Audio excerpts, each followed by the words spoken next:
Hello. Good morning, wherever you are.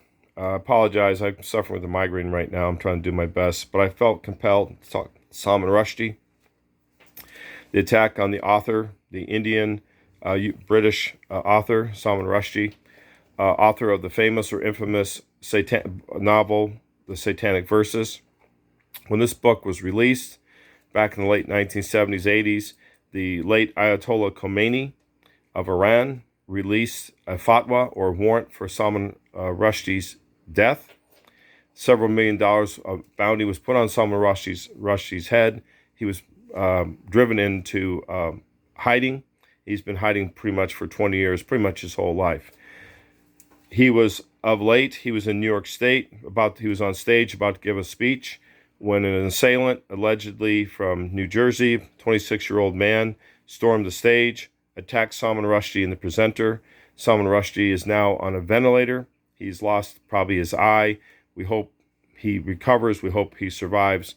And as I was taught, we'll pray for Salman Rushdie. We'll pray for the presenter. We'll pray for everyone there. And we'll even pray for the misguided individual who attacked him. My video is basically on the lack of coverage of the Salman Rushdie attack by the legacy media in the West, because I think it makes them uncomfortable. Because in Iran, there's a monolithic control of religion by Islam. Religious minorities are treated just like that. They are minorities, and they have very little rights in that country.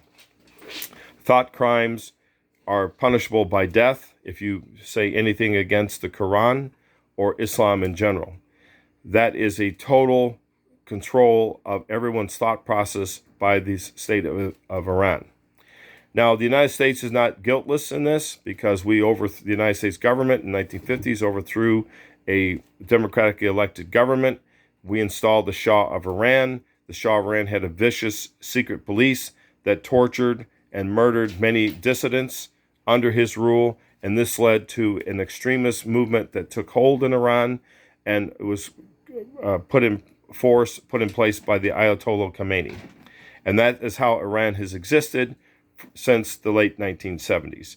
There will be no other thought. There is only one religion. There's only one way of thinking. That's it. And I think it makes the tech monopolists in this nation, in the United States and the West, makes them very uncomfortable, because when Salman Rushdie's attacked, that's exactly what is happening to many people on these social media platforms who have unpopular, unconventional thought processes or ideas. Look, I can speak out for my own beliefs as a Mormon.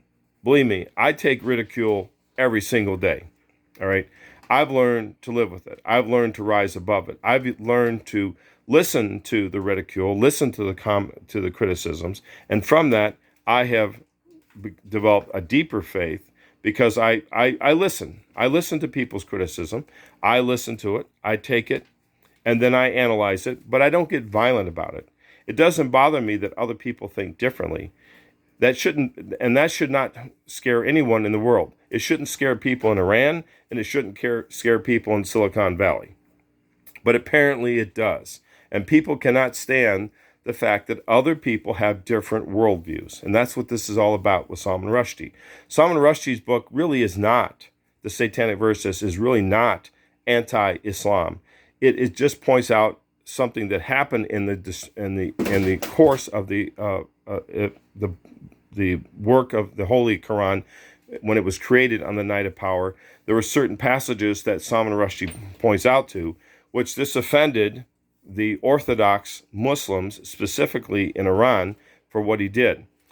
And this is what we see in the West. We see this, if you challenge the orthodoxy, you are a dissident, and they put a price on your head. Not as severe as what the Ayatollah did to Salman Rushdie, but it's still the same. It's in the same vein. It's the same theater. It's the same concept of we cannot stand other thought processes.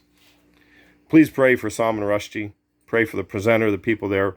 Pray for the people that attack Salman Rushdie, that they can see that other worldviews are not a threat. They're just a complement to the way you live your own life.